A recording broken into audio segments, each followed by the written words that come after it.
Arkadaşlar selamünaleyküm. Geçmiş bayramınız mübarek olsun hepinizin. Hayırlı işler herkese, hayırlı günler. Casper H36 bilgisayarımız. Termal bakım yapacağız. SSD upgrade yapacağız aynı zamanda.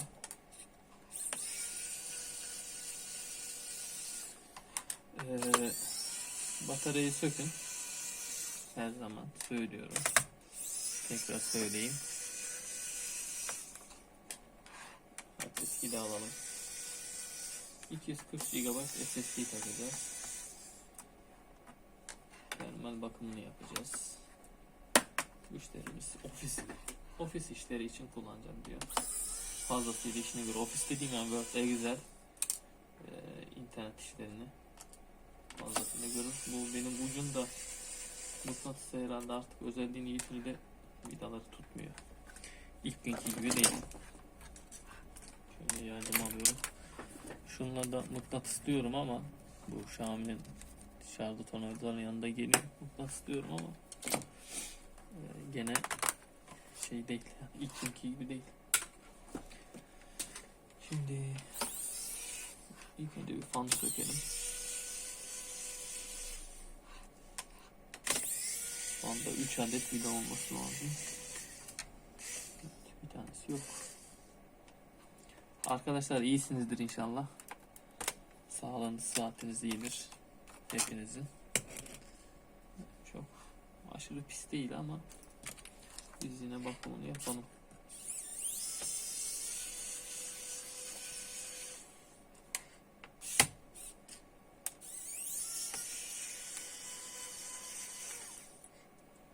Arkadaşlar videomu izlerken kanalıma da abone olursanız, videoyu beğenip paylaşabilirseniz memnun olurum. Kanalıma destek olmak için. Yeni videolar çekmeye devam edeceğim inşallah.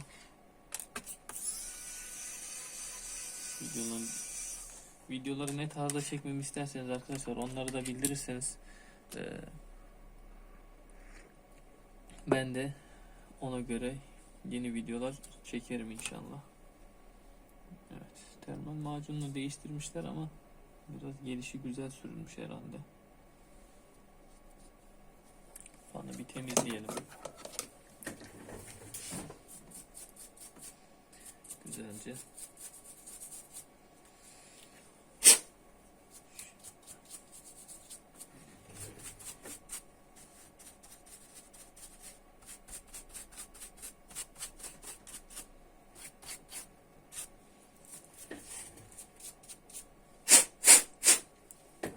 Az da olsa toz çıkıyor.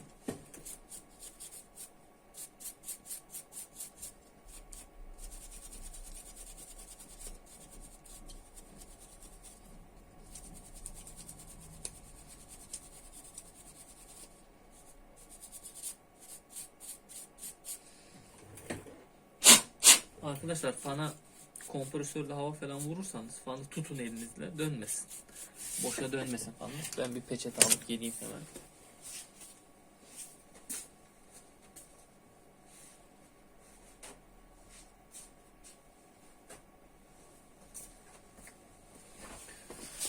Evet.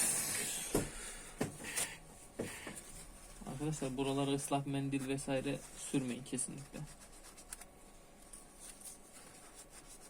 Sıvı bir şey sürmeyin yani.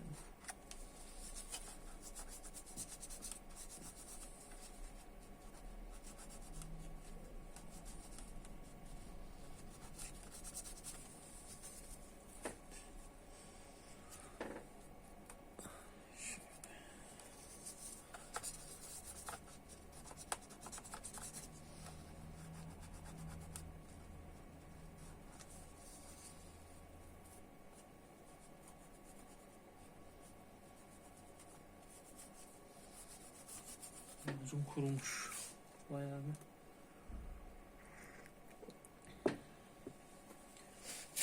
Temizlerken zorlanacağız.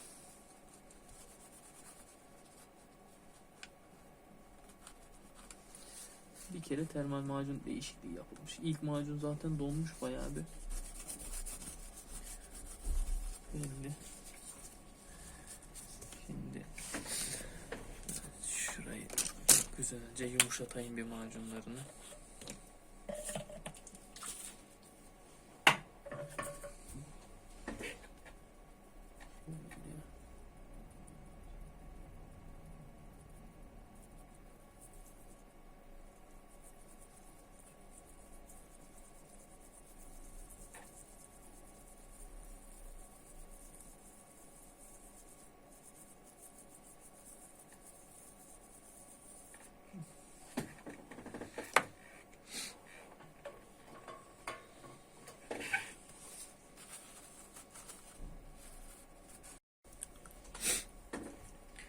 Arkadaşlar kaldığımız yerden devam edelim. Bir müşterim gelmişti de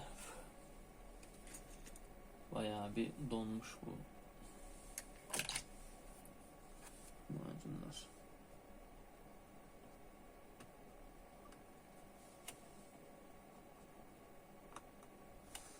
Arkadaşlar ben böyle metal bir şeyle yapıyorum. Yani bilmiyorsanız metal bir şeyle yapmayın. İşlemcinin üzerindeki yollara zarar verebilirsiniz.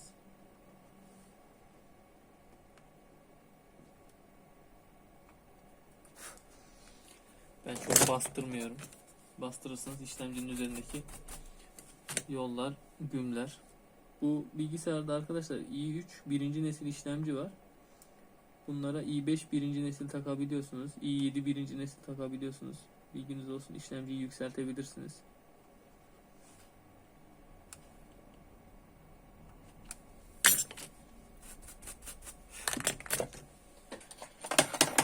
Evet.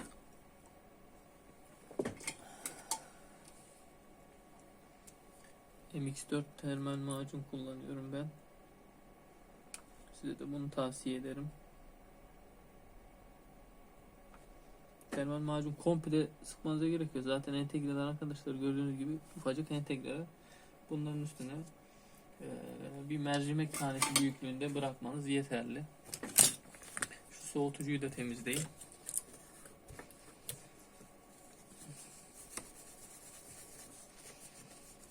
Güzelce temizleyelim. Yüzeyini güzelce temizledikten sonra işlemcinin yüzeyine termal macuna güzel temas etsin.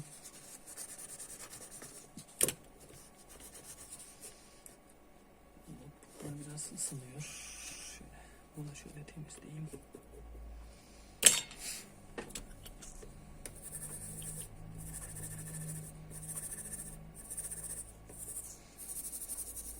Bakır soğutucuyu temizlerken sıvı kullanabilirsiniz. Herhangi bir sorun olmaz. Ama sıvıyı kullandıktan sonra güzelce kuruduğundan mutlaka emin olun.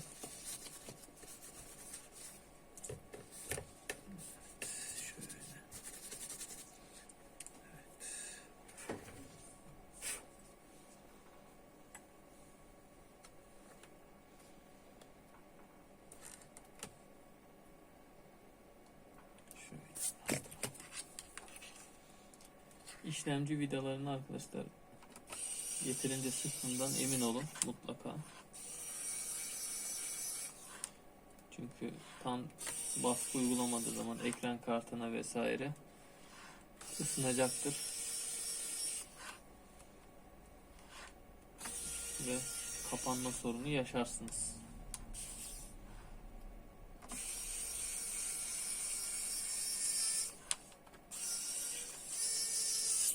Her tarafa ışık sıktığınızda işlemcinin yüzeyine termal macun ışık dağılacaktır.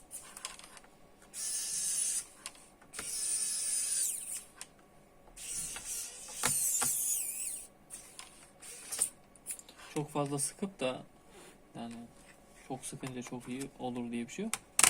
Tatlı sert şekilde sıkmanız da yeterli olur. Fanın da bütün vidalarını takalım.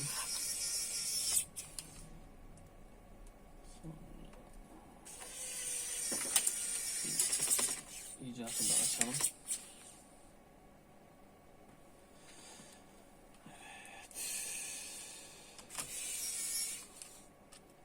Vidası biraz uzun olacak. Burada vida yoktu zaten. Oraya bir video uyduralım şimdi.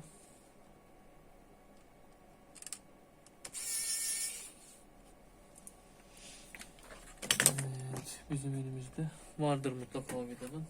Bakalım şöyle. Vida kutusundan bulalım arkadaşlar.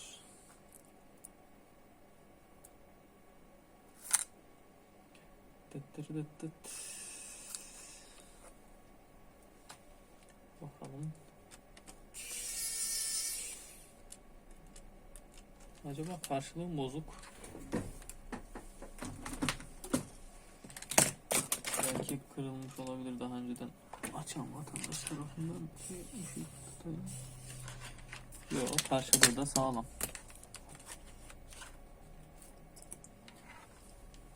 Muhtemelen bayağı bir uzun vida bulacağız oraya da. Şimdi bir tane buldum, o da çok uzun. Şu herhalde iş görecektir. Evet. Tamam. Adresimizi alalım.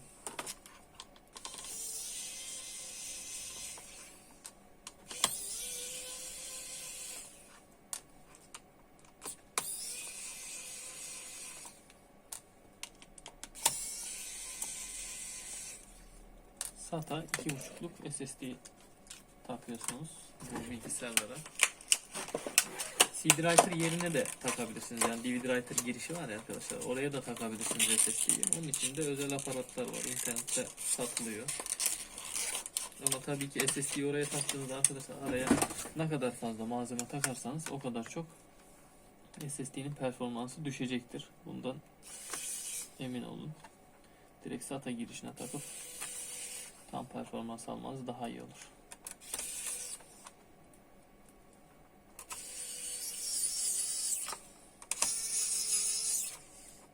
Video biraz uzun oldu herhalde.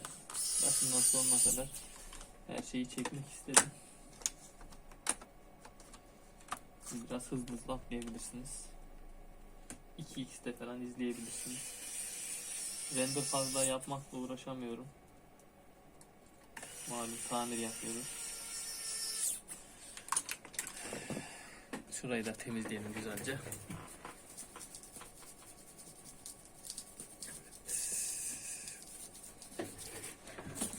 Güzel bir mendille silelim. Aslan yattığı yerden belli olur derler ya. Öyle olsun. Temizleyelim. Güzelce. Evet. Islak mendil, ardından kuru peçete kesinlikle kullanın arkadaşlar.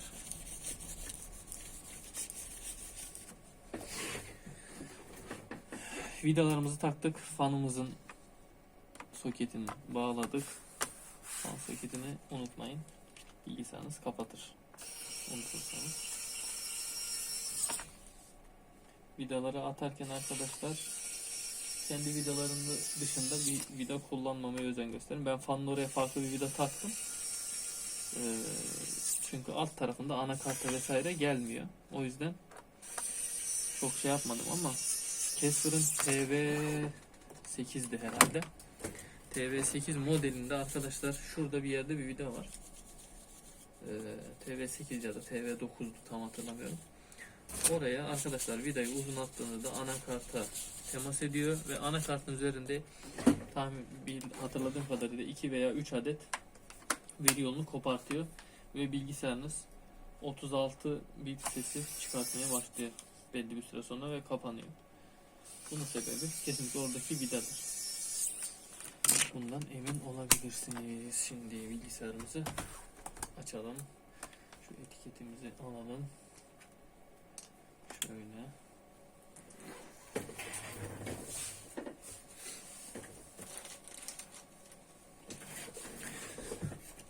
Şimdi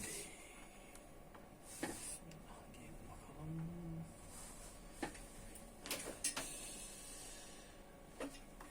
Görüntümüz geldi.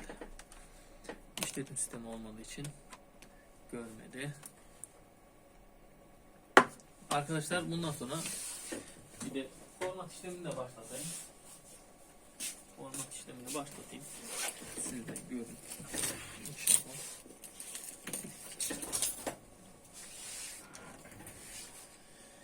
USB'den arkadaşlar benim SSD'm var. Vento'yla kurulum yapıyorum ben. ESC boot menü arkadaşlar bunlarda. Evet, SSD'mi gördü. SSD'min içerisinde bir 10-15 tane imaj var. O yüzden biraz zaman alıyor taraması. Arada telefona da bakıyorum kayıt durdu mu vesaire diye. Durmamış ama bayağı uzun olmuş.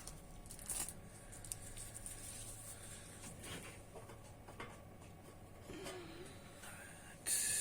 Açılırken bir de malzemelerimizi toplayalım.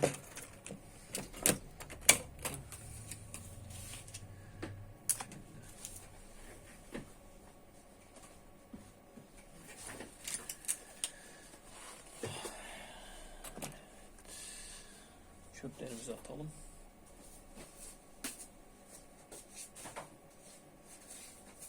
Bu videodan sonra bir tane de şey çekeyim. Masaüstü bilgisayar var. İşlemci fanını kırmışlar. Fanın ayaklarını kırmışlar. Aynı zamanda hard diskini bozmuşlar. Ona bir bakalım hep beraber. Ne durumda diye. İnşallah. Vento'da biraz zor olacak herhalde. Şöyle bir tane 3.0 flash belleğim var. 3.2 Kingston'ın. Onu takayım ben.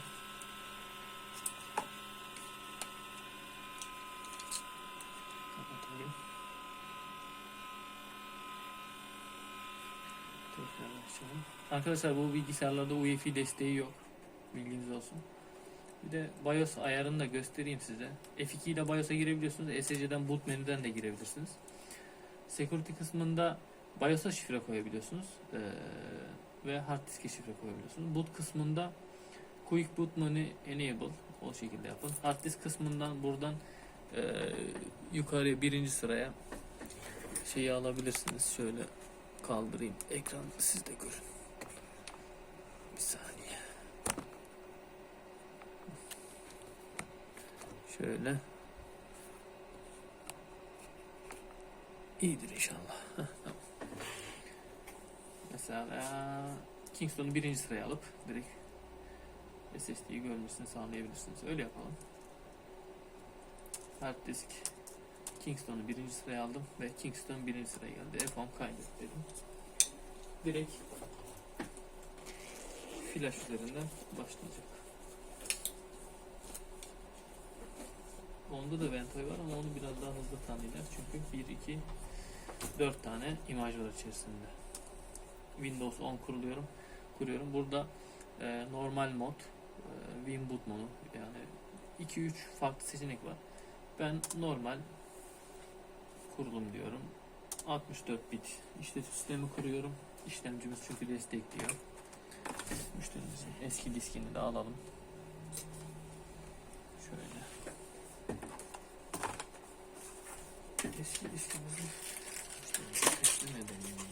İçerisinde yedekler vardır herhalde. Onları da aktarırız. Arkadaşlar kurulum bu şekilde. Termal temizlik, termal macun yenileme ve fan temizliği bu şekilde oluyor arkadaşlar. Sormak istediğiniz soruları bana sorabilirsiniz. Çok sürekli arkadaşlar diyorum. Hepinizi arkadaş, abi olaraktan görüyorum. Kendinize iyi bakın. Kanalıma abone olup beni sevindirirseniz mutlu olurum. Görüşmek üzere.